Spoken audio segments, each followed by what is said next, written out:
Hello everyone and welcome to another Musings of Crystal Chris. I'm going to do a little short video today on a couple of things that people have asked me to speak about in relation to upcoming events. So the first of those events is the solar eclipse on the 8th of April that's crossing one part of the world, particularly the United States.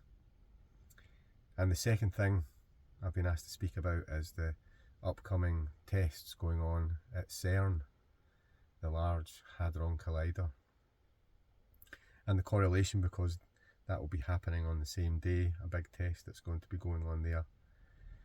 But for me, there's a few wider things to talk about as well, so let's get into it. First of all, CERN. So CERN's been going for a long time, since I think about 2008, and before that was switched on, there was loads of worries, loads of fear, people all over the world concerned that we were going to have a black hole created, that it was going to destroy the whole planet, it was going to move us to some other part of the universe, and thankfully none of those things came to pass. So CERN has gone through 2 runs. They do these runs of tests, they set up a set number of tests, they do those tests, they stop, then they'll work on the system, they'll upgrade it, they'll reconfigure things, and then they'll start again. So they're currently on run 3. CERN was switched off, the Large Hadron Collider was switched off in 2018, and it stayed off until early 2022. And since then, they've been working on what's called run 3. So they're about to start a 6-month run of tests. And they've already done little tests to make sure that everything's working. Right up until the 5th of April, they've been doing stuff and they've put it on their website. I've been having a look. I'm not a big fan of CERN, and I was a bit worried about it way back when it first started, but nothing's ever happened. On their website, they talk about this upcoming test, now that they've calibrated certain parts of the lasers and the magnets and so on. And as far as they're concerned, it's just a coincidence that this one is happening on the same day as there's a total eclipse. Now the moon does affect CERN, which is quite interesting. It's the pull of the moon actually affects the shape of CERN because it's so big. So they do have to take that into account in their calibrations, which is quite interesting. But other than that, this solar eclipse will not have any impact. And so it's just one of those things. As far as the fear and the worries and the anxieties people have for this event happening with the Large Hadron Collider, I personally I don't have any. I've seen so much of this anxiety and stress and fear be put across by people, and it just never came to anything. And there are people who get stuck in this, and there are people who want to perpetuate it. And to me, that's just a bit of fear porn, a bit of doom porn. Some people are always looking for the worst to happen, and so they look for certain events. Well, I've watched these cycles of events happen for decades now, and the majority of the time they just don't come to fruition. We get to those points, we move past it, everybody forgets about it, and then looks for the next bit of fear to worry about. I remember 13 years ago, 2011, people were worrying about a comet Elenin. Go and look it up. It was going to destroy the Earth, it was coming really close. It never impacted. There was no issues with it at all. 2012, the end of the Mayan calendar, loads of fear, loads of anxieties. It came to the 21st of December that year, which was the last day of the Mayan long count. And what happened? A new calendar started. It was the next day. The world didn't end. We didn't have 3 days of darkness, which there was people prophesying back then as well, which is interesting because currently there's this thing about there being 3 days of darkness associated with current events. So I remember researching this back in 2012. Why would we potentially have 3 days of darkness? Why has this been spoken about in ancient prophecies and ancient teachings? So what's the understanding from it? Well, what I found is that if you take a sphere and shine a light against it, so the sphere represents the earth and the light is the light of the sun, and you have a backdrop, say a wall or a sheet of paper, if you shine a light against a sphere, you'll create a shadow. If you give that sphere an electromagnetic field, so like a battery, it's polarized. The North Pole, for example, has a positive charge and the South Pole a negative charge. And then you flip the magnetic field, as happens with the Earth's electromagnetic field every so often. Then during the period of flux, are discovered that the light coming from the light source bends around. It doesn't go through, because this electromagnetic field is in flux. The light bends around the other side, rejoins at the back side of the sphere and hits the wall or the sheet of paper, and there is no shadow. So if you were on that sphere and inside that electromagnetic field, the light from the light source would not hit you. So if we put that up to the scale of the Earth, if the Earth's polar field changes, the magnetic field changes, then potentially there's a period of time, and they've calculated that it would be about 3 days that the Earth's magnetic field would be in flux before the polarities are reversed and they settle down into their new positions. And then the sunlight would be able to get through the magnetic field again. So there is a potential for that. I could be wrong. It was a long time ago that I did this research, but that's the understanding that I have. I'd be interested to hear if anybody has some evidence that proves otherwise from that. But that's an interesting explanation for it. There's no, the solar eclipse has no impact on the Earth's electromagnetic field. There are regular solar eclipses. Like, there are about 5 every year. And they're very common events, and we can predict when they're going to come, where they're going to come on the Earth's surface. And these are based on lunar cycles. There's multiple lunar cycles. So the main lunar cycle is the synodic Metonic cycle. The Metonic cycle is named after a Greek astronomer called Meton, and he noted that the moon had this cycle around the Earth where it changed its pitch and its angle, and then every one of these cycles you repeat, or the moon repeats the same pattern and can be seen at the same point in the sky, the same day of the year, etc. So there are other cycles, and this cycle lasts nearly 19 years.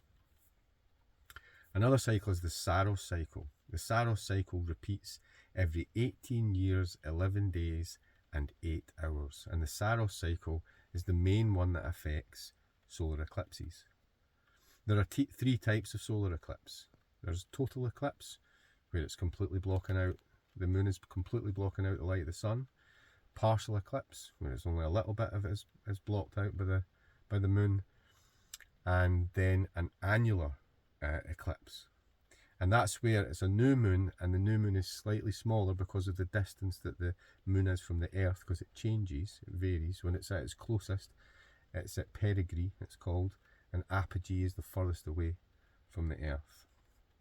So when it's at a point on a new moon and it's not that close to the Earth, it doesn't cover the whole of the sun's disk, and you end up with what's called a ring of fire, so you can see a bit of the sun all the way around it. So that's an annular eclipse. And occasionally you get these rare ones which are a hybrid, and that's an eclipse that goes from a total eclipse to an annular eclipse during its course, and along the path of totality it changes between them. But that's a rarer event. So the current one on the 8th of April is going to cross America, so lots of populated areas.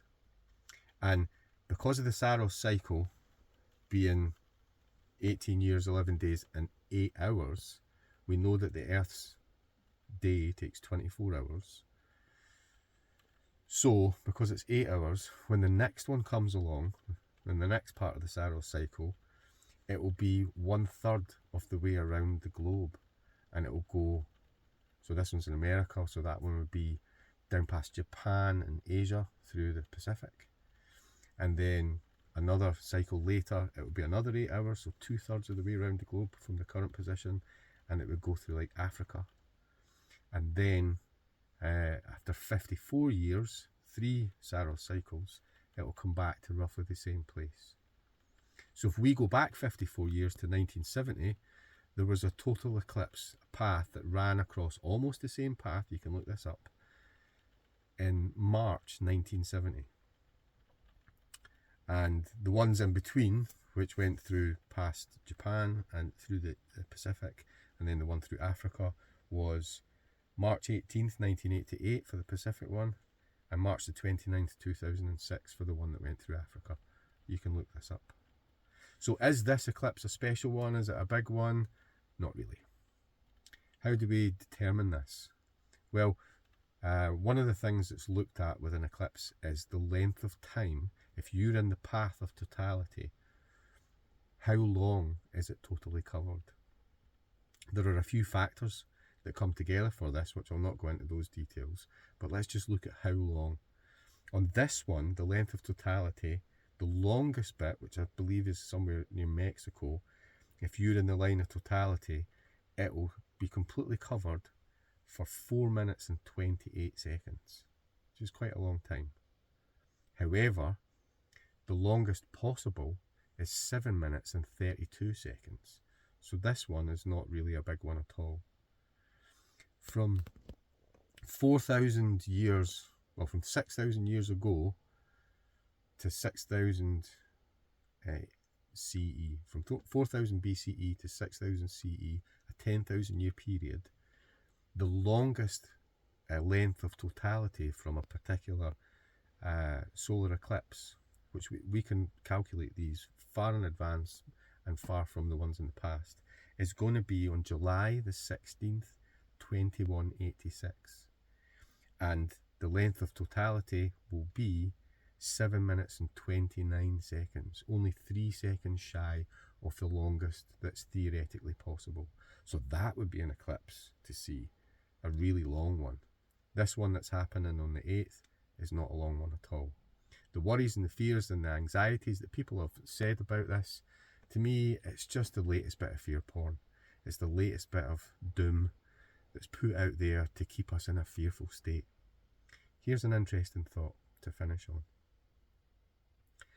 In 2019, before the end of the year, sort of November, December, nobody was talking about the fear and the worry for the world being hit by a so-called super virus that was going to cause mayhem across the planet. Those running that scheme, they just rolled it out at the end of the year and then right through to the spring equinox when it was fully launched for us in the UK right on the 20th of March. But 6 months before, like October 2019, no one was talking about it. There wasn't any fear porn, there wasn't any doom porn about it. Yet the biggest event that's affected us since 2001, there was no fear porn put out about it. It was spoken about, they did, because they have to tell us. Those in power have to tell us when they want to do their magical activities to control us. So they put it out in movies and TV shows and cartoons. But there was none of this anxiety build up to it in preparation. And yet all of these other events, there's always this anxiety. Why is that? Why on the biggest event did it not happen, but all the others it does? It's because they want to keep us in a fearful state. So my advice to you, on April the 8th, if you're in the area where you can see totality, enjoy it.